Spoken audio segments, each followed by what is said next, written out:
Often it is claimed that prostitution experienced a grace period during World War II, although that description falls short of capturing the variety of experiences and stories lived by sex workers during the conflict. History books often overlook the role of ordinary citizens, especially if they are marginalized women, even if they played a crucial role in defeating the Third Reich. That's why in this video, we want to analyze prostitution during World War II in a different way, focusing on incredible stories such as the British spy who turned sex into a biological weapon, or the infamous brothels that operated within European concentration camps and Asian cities occupied by Japan. Nudity and pain, death and revenge. Everything converges in this impactful installment of military history. Prostitution continues to be a taboo subject that divides opinions even today, but can you imagine using the oldest profession in history as a form of resistance against Nazism? That happened during World War II when one of Winston Churchill's most important spies decided to use sex as a form of retaliation against the German troops that had sown so much death in Europe. She is Virginia Hall, a young American born in 1906 who, thanks to her impressive tenacity and intellect, managed to enter Radcliffe College, the famous women's college at Harvard, and obtained a postgraduate degree at the American University in Washington, D.C. From a young age, she had a calling for service. So she tried to join the U.S. intelligence service, which focused on gathering information about the brutal war in Europe. Unfortunately, she was rejected because of her prosthetic leg resulting from a hunting accident during one of her many trips. In this incident, the shotgun slipped from her hands and discharged into her left foot. By the time she reached the hospital, gangrene had spread so much that doctors could only amputate the limb below the knee and replace it with a wooden leg. The constant rejection due to her prosthetic leg did not discourage Virginia Hall, who contacted the UK Embassy to apply for a position in British intelligence. This is how she became a spy for the SOE, or Special Operations Executive. The purpose of this organization was to conduct espionage, sabotage, and reconnaissance in Axis-occupied Europe. Hall was a pioneering agent of the SOE, arriving in French territory in August 1941, becoming the first female officer to establish herself there.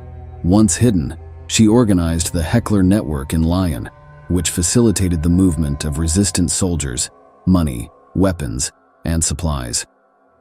It was during this period that she gained the reputation of being the most dangerous woman in Europe and one of the most wanted individuals by both the Gestapo and the head of the Luftwaffe, Hermann Göring, who offered a substantial reward for any information leading to Hall's apprehension. Not only that, but Virginia also managed to evade German intelligence services and sabotage trains. Quite impressive for a university girl rejected for having a wooden leg. While Virginia Hall operated throughout Europe, it is her years in France that interest us, as it was there that she formed one of the most incredible resistance groups of the entire Second World War. At the age of 37, she decided to attack the Germans in the places they frequented the most, French brothels. She did this in various ways. First, she convinced many waitresses to introduce heroin into the invaders' drinks. Her aim was to make them addicted so that when they were on the front lines, they would suffer severe withdrawal symptoms preventing them from fighting normally. A pioneer in biological warfare, but her sexual attacks did not stop at intoxication. The second part of her plan came to fruition thanks to the collaboration of French prostitutes and Dr. Jean Rousset, a gynecologist in charge of certifying the women in the brothels. His signature assured German soldiers that the girls did not have sexually transmitted diseases. Virginia Hall convinced the doctor to certify as healthy women who suffered from syphilis and gonorrhea, thus infecting soldiers when they visited the brothels. This led to severe epidemics that incapacitated thousands of Germans who had to be sent to detachments for rest and medical attention. At the same time, Hall and Rousset organized a clinic to help resistance members who were injured in combat. Hall's impressive work continued until November 1942, when she had to flee from France to avoid capture by the Germans after another spy revealed her location. Hall continued to operate in secret throughout Europe until she returned to Paris in 1944 under the false name Marcel Montaigne. After the war, she collaborated with US intelligence, nothing better than proving them wrong when they rejected her. To this day, the sexual warfare methods of French prostitutes remain a unique milestone in military history. However, incredibly, after the war, hell continued for many of these French women. What you are seeing is not an infamous Nazi punishment, nor are these photographs taken in the heart of a concentration camp. These are French men torturing French women after the conflict ended, as if it were a witch hunt.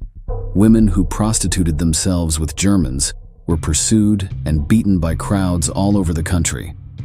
Their fellow countrymen saw them as traitors, despite being victims of the same historical process. Most of them had their heads shaved completely, earning the name femmes tendues, or shaved women, and then paraded through cities on open trucks. It was a disgusting spectacle. Many men chose to channel the hatred they accumulated during the war into punishing those they believed had aided the Third Reich. The less fortunate women were painted with tar swastikas on their faces, and some even died as a result of brutal beatings by enraged crowds. After the punishment, all these women became social outcasts, especially those who had the misfortune of becoming pregnant, as their children also received the hatred of their compatriots and were called Boschi heads, a derogatory term referring to Germans. Like the legendary American spy, the Germans understood that controlling prostitution was a fundamental link to dominate the minds and spirits of their soldiers, but also of the people they intended to conquer. On paper, Adolf Hitler and the National Socialist Party had a strict stance against prostitutes, whom they considered anti-social elements that should be eliminated in concentration camps. However, simultaneously, the Third Reich was a pioneer in developing a system of brothels in occupied territories, a method that, on the one hand, sought to prevent violent behavior and homosexuality among its soldiers, and on the other hand, to humiliate local populations by kidnapping daughters, sisters, and mothers for sexual slavery. Throughout the occupied territories, establishments were set up where German soldiers could have forced sexual relations with enslaved women. Generally, military brothels operated in former mansions, buildings, or even in brothels that came under the management of SS officers. In the French city of Brest, they even installed a brothel in a synagogue, leaving one of the most incredible photos of the time.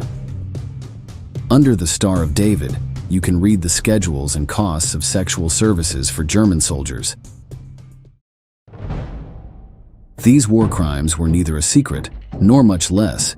Even in the midst of the conflict, this activity was reported. The Polish government in exile issued a document on May 3, 1941, describing massive abductions and raids aimed at capturing young women for sexual slavery in German brothels. For the Third Reich, it might have been a moral degeneration, but officers of all ranks made use of these services. As always, it is futile to seek logic or consistency in the reasoning of Nazism. Something that is little remembered, or at least somewhat less discussed than urban brothels, is the operation of brothels within concentration camps. They were known as Lagerbordell and were created to encourage collaboration among prisoners. However, this morbid service was mainly taken advantage of by the capos. These individuals lived a somewhat less harsh life than the rest, as the majority of inmates did not even have the energy to seek sexual satisfaction in that way. Brothels within concentration camps never significantly increased productivity, but they did open the door to a market of access coupons among high-ranking prisoners. As for the women in these brothels, they were mostly forced into labor and came from the Ravensbrück women's concentration camp. Sometimes the SS recruited women by promising them better treatment or the suspension of their sentence indefinitely, causing anger and envy among the inmates. As we will see later, this method of deceit was not exclusive to the Third Reich. Prostitution within concentration camps was a dark secret, at least until the early 1970s when several memoirs were published. Delving into the topic with some depth, however, the subject remained taboo in Nazi research until the mid-1990s, when new publications by female researchers broke the silence. It is estimated that at least 34,000 female prisoners were raped in these facilities during the Third Reich.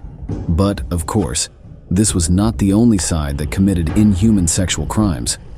Once the global conflict was over, Soviet troops embarked on a brutal revenge against the German population, particularly against the women of Berlin.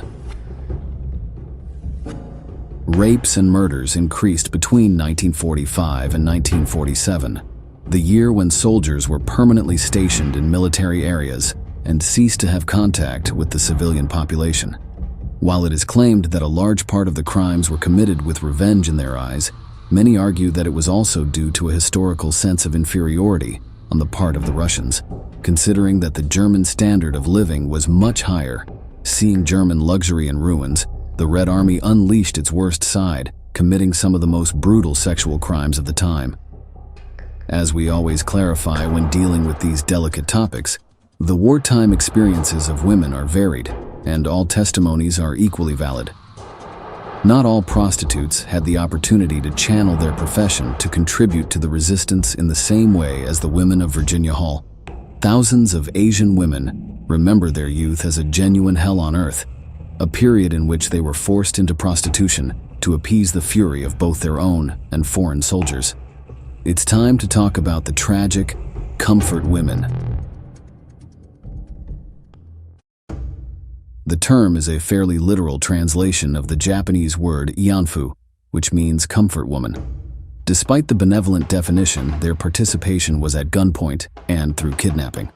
The majority of cases occurred during World War II when Japanese troops forced hundreds of thousands of women from countries like South Korea, the Philippines, Vietnam, and China into military-controlled brothels. In these facilities, they were repeatedly raped, fed with garbage barely enough to keep them alive, at least for a period. Originally, these brothels were installed with the intention of reducing the rapes by Japanese soldiers and the spread of sexually transmitted diseases.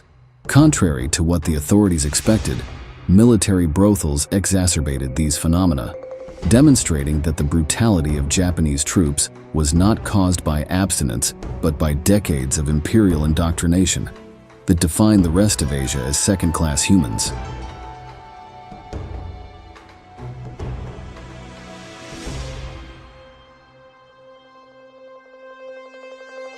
Generally, the women were of humble origin and were forcibly abducted from their homes.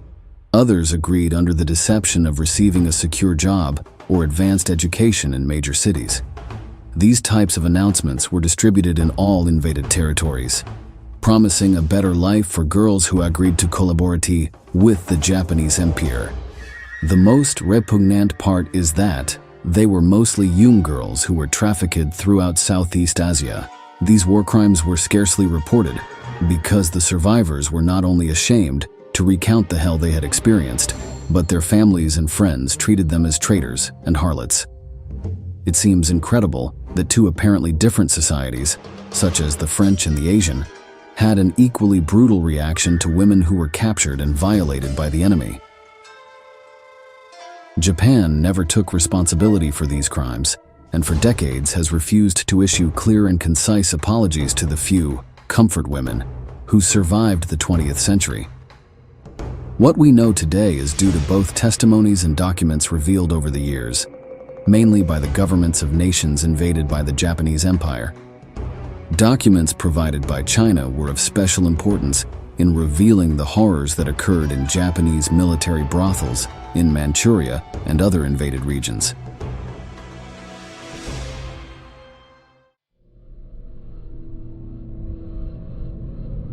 In these images, you can see the exact moment when Chinese troops liberate Park Yong-sim, one of the many prisoners under the Japanese yoke. Her lost gaze gives way to an almost desperate expression, almost unable to comprehend what is happening. This is Park Yong-sim years later, with the gray hair and wrinkles typical of the passage of time, but carrying the horrors experienced during that era. Along with other women from South Korea, she has fought to have her story heard. In total, It is estimated that during World War II, more than 200,000 women were forced to work in Japanese military brothels, a horrifying form of slavery for which the Japanese government has not yet expressed regret or offered apologies. She is Kim Bok-dong, one of the 238 South Korean comfort women who stepped forward and shared their stories of abuse. Many of them reject the term prostitution, which they define as inappropriate because they claim they were lied to and forced to leave their homes to become sex slaves under inhumane conditions. 2차 대전이 일어나자 학교 다니는 학생들까지도 학도병이라 해가지고 전부 다 끌고 갔거든. 남자들만 끌고 갔으면 그만이지만 여자들 강제 모집이라고 소문이 나더라고. 그래서 내가 가기도 싫어하는 대로 강제로 저쪽에서 모집을 하는. Kim was only 14 years old when a Japanese police officer and a soldier arrived at her rural home, asking her to accompany them to work in a textile factory for a few days. Instead of just a few days, Kim was away from her home for 7 years, held in military brothels in southern China, Indonesia, and Singapore. Regarding Japan's lack of apologies in 2015, Kim stated, "I never thought it would take so long. If I had known, I would never have stepped forward. Until this is resolved, we will not truly be liberated." These harsh words resonate to the present as a reminder that the violence of wars is not only experienced in the trenches or aboard fighter planes. Civilians also have to endure hell as their lives become worth little. During World War II, prostitution and sexual slavery experienced a turbulent period, leaving behind some of the most heartbreaking stories of the 20th century. With this, we conclude this installment. If you want us to continue analyzing these types of historical events, it would be very helpful if you subscribe and activate notifications on this channel. For now, we bid farewell until the next installment of Military History. Thank you for joining us. Lo.